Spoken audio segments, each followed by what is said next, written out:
명절 행복한 명절 되셨습니까? 네. 네. 그 명절 때 어디 다녀오셨어요? 네. 우리가 인생을 살아가는 데 있어서 우리 주변에는 여러 가지 신호들이 있습니다. 무슨 신호 이야기 하자면 그 종류가 다양합니다. 신호하니까 저쪽에서 갑자기 눈이 그냥 막 내 얘기하는 건 아니겠지 이런 표정으로 보고 있는데, 우리 눈에 보이는 신호도 있고 또 소리로 들리는 신호도 있습니다. 그런데 그 신호들은 아무 의미가 없는 신호들이 아닙니다. 어떻게 보면 반드시 필요하고 또 알아야지 되고, 그러한 것들이 바로 신호입니다. 양을 기르거나 닭을 키우는 사람들의 경우에 멀리 떨어져 있는 짐승들을 부를 때에는 호루라기나 휘파람을 부는 경우가 있습니다. 그게 신호예요. 야, 모여, 먹이 줄게 하면은 그냥 진짜 그 유튜브 한번 보니까 저 산에서 닭들이 수천 마리가 막 날려 내려오니까 사람들이 도망을 가더라고요. 덮칠까 봐. 또 우리가 신호하면 교통 신호를 생각할 수가 있는데, 빨간색, 노란색, 초록색, 이 신호는 각각의 그 의미가 있잖아요. 빨간색은 멈추어 있어야지 된다는 신호입니다. 그래서 빨간색일 때 횡단보도를 건너간다거나 자동차를 그냥 운전을 해서 그 신호등을 지나가면 안 됩니다. 노란색은 주의하라는 거죠. 이제 곧 신호가 바뀔 거니까 천천히 오다 멈춰, 이 소리예요. 그래서 이제 녹색에서 노란색으로 바뀌는 그런 상황은 조금 있으면 빨간색이 될 거니까 그냥 아예 천천히 오다 멈춰라, 이거거든요. 주의하라는 표시입니다. 그리고 이 녹색은 이제 지나가도 좋다라고 하는 그런 표시가 되는 것입니다. 그런데 시각장애인들의 경우에는 횡단보도를 이제 건너게 될 때에 색깔을 구분할 수가 없으니까 띠리릭 띠리릭 하면서 막 이제 알람 소리가 울리게 됐죠. 또 자동차 안에서도 운전을 하다 보면 여러 가지 계기판에 신호가 뜹니다. 제가 한동안 이 브레이크 등이 안 들어오니까 오른쪽인가 왼쪽인가 이 브레이크를 점검하라고 이런 신호가 떴었어요. 또 앞에 라이트가 하나 불이 나가니까 라이트를 점검하라고 하는 이런 신호들이 뜨는데, 그 다 고쳐놨더니 이번엔 엔진 경고등이 들어오는 거예요. 그래? 이거 뭔지 주말이 돼가지고 어디 맡길 데는 없고, 월요일 아침에 신호를 보니까 그게 없어진 거예요. 그러니까 신호가 경고를 살짝 주다가 지가 알아서 사라졌어요. 이런 어떤 연료 경고등이 들어왔을 때 연료를 채워넣지 않으면 가다가 차가 멈춰버리지요. 엔진 오일 경고등이 들어왔을 때 엔진 오일을 처리하지 않으면, 제가 서울에 있을 때 교회 집사님이 아주 이상한 자랑을 했어요. 그때 당시에 스타렉스 11인승을 이제 끌고 다녔는데, 차를 사고 몇 년 동안 엔진 오일을 한 번도 안 바꿨다는 거예요. 아이고 집사님, 그거 큰일 납니다. 아니나 다를까 운행하다가 엔진이 쫙 달라붙어가지고 그 수리비가 그냥 몇백만 원 일에 들어가는 일이 생겼어요. 그러니까 경고등이 들어오면 반드시 조치를 취해야지 되는 거예요. 이렇게 우리가 우리에게 다가오는 어떤 신호들을 무시하게 되면 더 큰 문제가 생길 수도 있고, 심지어는 우리의 생명을 위협받는 그러한 일들이 생길 수도 있기 때문에 우리가 우리 근처에 있는 신호를 잘 살피는 것이 중요합니다. 그런데 오늘 말씀에 의하면 하나님께서 이스라엘 백성들이 애굽에서 빠져나와서 광야에서 머물 때에 여러 가지 신호들을 말씀을 하십니다. 하나님께서 이스라엘 백성들과 함께 하시면서 그 신호들을 보여주시는데, 이 신호가 조금도 무시할 수 없는 그런 신호들이었습니다. 그래서 오늘 이 말씀을 보면서 함께 은혜를 나누는 시간을 갖도록 하겠습니다. 첫째, 이 신호는 구름 기둥, 불 기둥으로 이제 존재하고 보여지고 있는데 하나님께서 존재하신다라고 하는 신호인 것입니다. 우리가 일이 있어서 집에 좀 늦게 들어가게 될 때에 집에 불이 켜져 있는 것을 이래 보면, 지금 저희는 이제 거의 대부분 이제 두 분이 사시잖아요. 자식들 뭐 있기도 하지만, 근데 둘이 사는데 둘이 외출을 했다가 들어오는데 집에 불이 켜져 있어요. 그러면 분명히 불을 끄고 나갔다고 가정하고 애들이 왔나? 뭐 이런 생각을 가지게 되겠죠. 그렇게 불이 켜져 있다라고 하는 것은 집에 누가 있다는 신호, 표시인 것입니다. 그리고 그것은 누가 와 있지? 라고 하는 어떤 기대감, 설레임을 가지게 할 수도 있는 것입니다. 오늘 15절 16절을 보니까 하나님의 임재하심이 성막 위에 구름과 불 모양으로 나타나므로 하나님께서 이스라엘 백성들과 함께 하신다라고 하는 사실을 표시해주고 있다고 말씀을 하고 있습니다. 전통적으로 구름과 불은 하나님 여호와의 임재성을 상징하는 것입니다. 그러니까 하나님께서는 이스라엘 백성들의 진영 한가운데, 그 공동체 한가운데 성막을 만드시고 그곳에 하나님께서 임재해 계신다라고 하는 이 표시로 구름과 불 모양으로 이렇게 표시를 해주고 계시는 겁니다. 그런데 한 가지 궁금한 것이 생깁니다. 굳이 사람들의 눈에 보이도록 그렇게 요란하게 하나님의 임재하심을 표현해야 할 필요성이 있었을까 하는 거예요. 눈에 보이시지 아니하시는 하나님이 항상 우리와 함께하고 계시는데 그걸 그렇게 불기둥으로 구름기둥으로 이렇게 표현을 해야만 했었을까? 구름이나 불기둥이 없어도 분명히 하나님께서 그 성막 안에 계실 텐데 굳이 구름기둥이나 불기둥을 두신 이유는 뭘까요? 그것은 하나님께서 우리와 함께 하신다라고 하는 이 사실을 사람들이 보고 확신할 수 있도록 그렇게 하신 것이라는 사실입니다. 그러니까 하나님은 내가 내 백성들과 함께 하고 있다라고 하는 사실들을 다른 사람들이 알 수 있도록 그렇게 하시는 분이시라는 거예요. 그리고 그것은 여러 가지 효과를 가지고 올 수가 있습니다.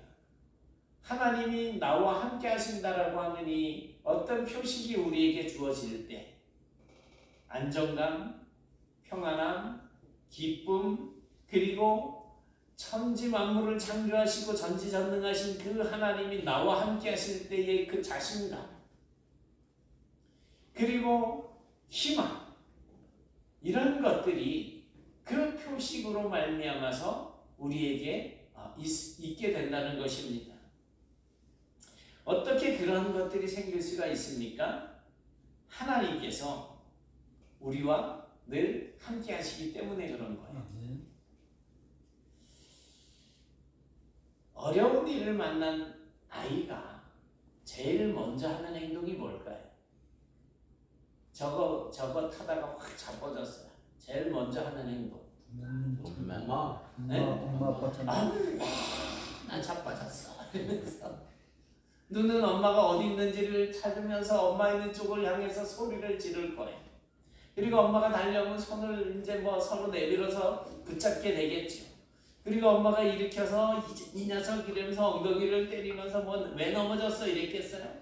품에 꼭 안으면서 아팠죠? 아이고 내 새끼 이러면서 그냥 막 이렇게 껴안아 주겠죠. 이 아이는 엄마가 어디 있는지 눈을 엄마를 향해서 들게 될 것이고 손을 내밀게 될 것이고 엄마의 손을 붙잡고 엄마의 품에 안기게 될 거예요.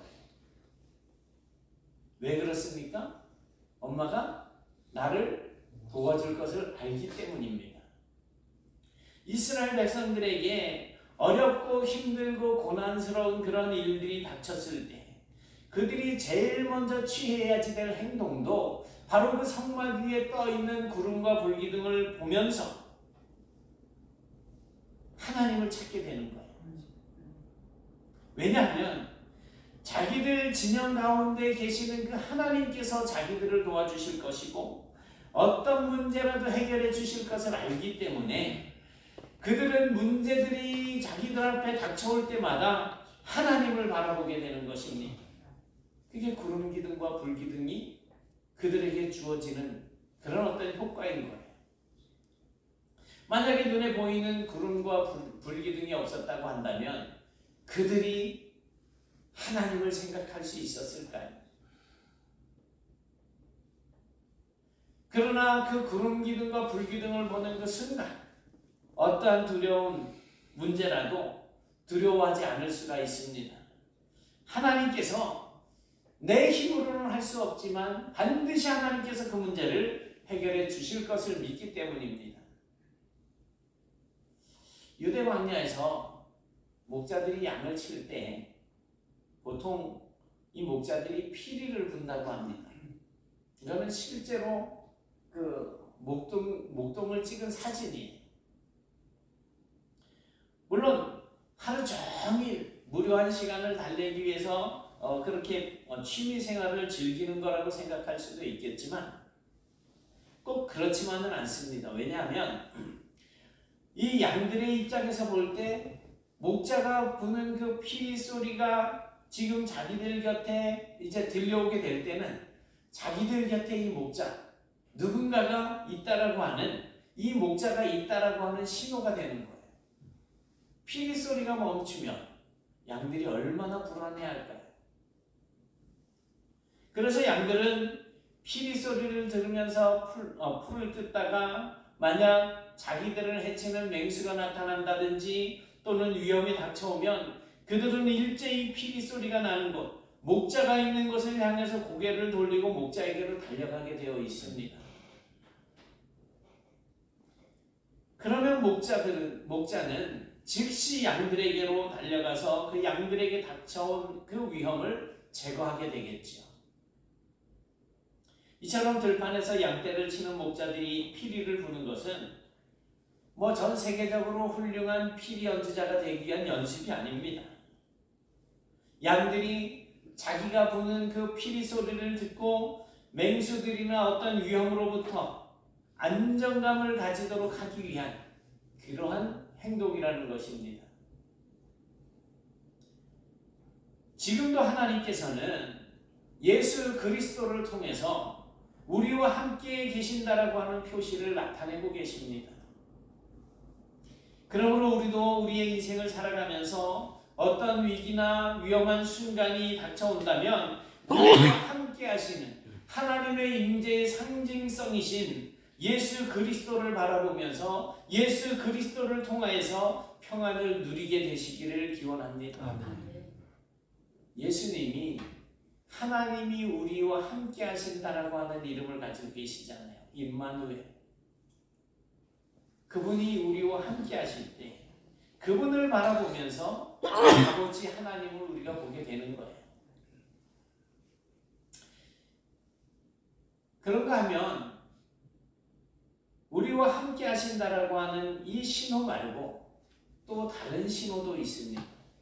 신호 씨가 몸들 바를 모르고 고개를 저기 앉아 계신 짧게 머리 깎은 저 까만 옷 입고 중간쯤 이현희 권사님 앞에 있는 저분이 저 집사님이 이름이 문신호예요. 그래서 신호 하니까 저도 제 친구가도 사실 신호 하면서 제가 지금 이상해졌어요. 자꾸 신호 하니까 17절부터 19절에서 이렇게 보면 알 수 있듯이 이스라엘 백성들이 출발하고 멈추는 신호가 바로 이 구름 기둥이에요. 이스라엘 백성들은 광야에 40년 동안 자기들의 의지로 움직이지 않았습니다. 애굽에서 떠나와서 광야로 들어와가지고 40년을 떠돌아다니면서 생활을 하는데 하루를 머물든 한 달을 머물든 1년을 머물든 자기들이 계획해서 야 우리 이번에는 일주일 동안 머물다가 가자. 이번에는 어디까지 가서 거기서 진을 치고 또 머물자라고 한 적이 한 번도 없다는 거예요. 어디로 가야 할지, 어느 기간 정도 머물러야 할지, 또 그곳에서 무엇을 먹어야 할지 전혀 걱정할 필요가 없었습니다. 왜냐하면 이스라엘 백성들이 광야에서 텐트를 치고 그렇게 생활하면서 지내다가 이제는 떠나야 하겠구나, 빨리 짐을 정리하자라고 하는 것을 아는 때가 언제이냐면 바로 그 성막 위에 머물러 있던 구름 기둥이 떠오를 때, 그 구름이 공중 위로 떠오를 때 바로 그렇게 짐 정리를 시작하고 떠날 준비를 하는 겁니다. 이스라엘의 진영 위에 머물러 있었던 구름이 떠오르는 것이 바로 하나님의 신호였던 거예요. 어떻게 보면 백성들의 의도와는 전혀 상관없는 그런 삶을 사는 것과 같이 보입니다. 하지만 이러한 모습이 완전하신 하나님의 인도하심을 기대하고 의지하는 삶을 살아가는 이 이스라엘 사람들의 모습이라고 하는 사실을 우리가 알아야 합니다. 그래서 우리는 성경에서 가라고 하면 가고 성경에서 멈추라고 하면 멈출 줄 알아야지. 하지 마 하는 건 하면 안 되고 성경에서 해 하면 되는 거예요. 반대로 하는 것을 우리는 죄라고 이야기하잖아요. 18절부터 20절까지의 말씀을 보면 실제로 이스라엘 백성들은 구름이 떠오른다든지 구름이 머물러 있는 것을 하나님의 명령으로 이해하고 있습니다. 구름이 성막 위에 머무는 동안에는 그들이 진영 위에 머물렀대요. 진영 위에. 구름이 성막 위에 머무는 날이 오래될 때에는 이스라엘 백성들이 그 명령을 지켜서 그 오랜 기간 동안 거기에 그냥 머물러 있었다는 거예요. 행진하지 않았다는 거예요. 구름이 머무는 날이 적을 때는 어제 구름이 머물러서 거기다가 짐을 쳤는데 내일 아침에 구름이 다시 떠올랐다. 그러면 바로 짐 싸서 떠나는 거예요. 구름이 떠오르고 머무르는 것 그 자체를 하나님의 명령으로 이해하고 있다라고 하는 사실을 우리가 알 수 있는 대목입니다. 그렇습니다. 그것은 단순히 구름이 이동하는 것이 아닌 하나님의 명령이었던 것입니다. 사도 바울은 개인적으로 아시아에서 이 복음을 전하고자 하는 그런 계획을 세우게 됩니다. 하지만 예수의 영, 즉 성령님은 바울이 유럽으로 가기를 원하셨습니다. 사도행전 16장 6절부터 10절 말씀입니다. 같이 보시겠습니다. 시작. 성령이 아시아에서 말씀을 전하지 못하게 하시거늘 그들이 부르기아와 갈릴리아 땅으로 다녀가 루시아의 앞에 이르러 비두니아로 가고자 했을 때 예수의 영이 허락하지 아니하시는지라 루시아를 지나 드로아로 내려갔는데 밤에 환상이 바울에게 보이니 마게도냐 사람 하나가 서서 그에게 청하여 이르되 마게도냐로 건너와서 우리를 도우라 하거늘 바울이 그 환상을 보았을 때 우리가 곧 마게도냐로 떠나기를 힘쓰니 이는 하나님이 저 사람들에게 복음을 전하라고 우리를 부르신 줄로 인정하리라. 아멘. 10절을 보시면 바울 사도는 자신의 결정보다 성령님의 명령을 받아들이기로 결정을 하고 자신을 유럽으로 보내시려고 한다라고 하는 이 사실을 인정합니다. 그래서 아시아로 가고자 했던 그 자기의 계획을 이제 수정해서 마게도니아로 가고자 힘썼다라고 이렇게 말씀을 기록해 주고 있습니다. 실제로 이 일 후에 바울 일행은 네아폴리를 거쳐서 마게도냐 지역으로 들어가고 그곳에 빌립보에 도착을 했을 때는 감옥에도 갇히고 여러 가지 고난을 받으면서도 복음을 전하게 됩니다. 고린도에서도 온갖 고난을 당하게 됩니다. 그래도 바울은 성령님의 뜻에 따라 움직였던 그 자신의 결정을 조금도 후회하지 않았습니다. 여러분, 이런 이스라엘 백성들의 모습은 오늘날 우리의 신앙생활에도 동일하게 적용이 되어져야 합니다. 우리도 우리의 인생을 살아갈 때 내 생각과 내 뜻대로 내 인생의 방향을 잡고 길을 떠날 것이 아니라 하나님 앞에 기도하면서 하나님의 뜻이면 가고 하나님의 뜻이면 멈출 줄 아는 그런 성도가 되어야 할 것입니다.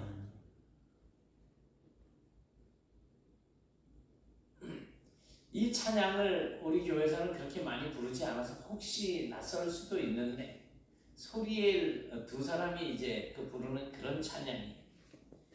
주님 말씀하시면 내가 나가리다. 주님 뜻이 아니면 내가 멈춰서리다.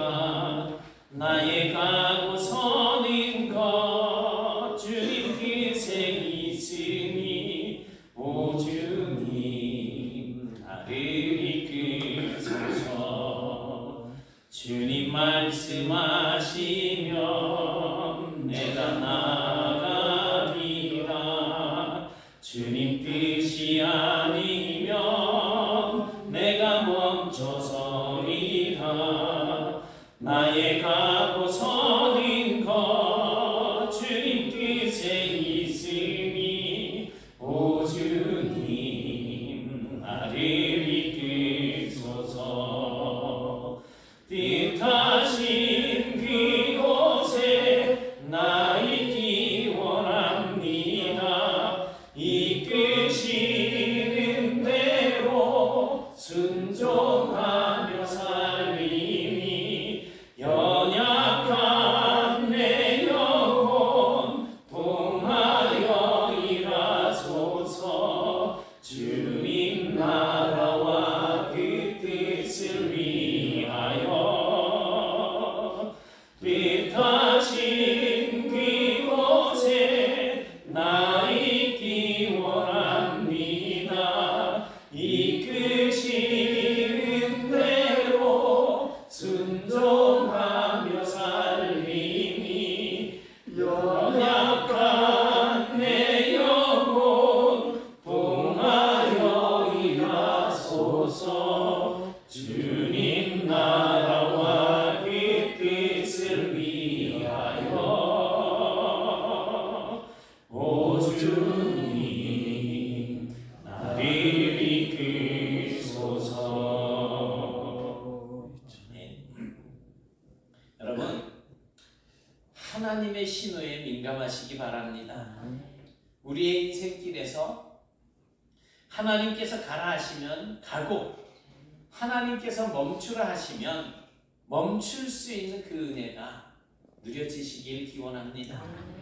오늘 본문 말씀에서는 광야에서 생활하고 있는 이스라엘 백성들이 민감하게 받아들여야 할 하나님의 신호에 대한 말씀을 드렸습니다. 광야의 성막에는 하나님의 임재하심이 있었습니다. 그리고 그 임재의 상징으로 구름과 불 모양이, 우리가 흔히 말하는 그 구름 기둥과 불 기둥이 성막 위에 나타났습니다.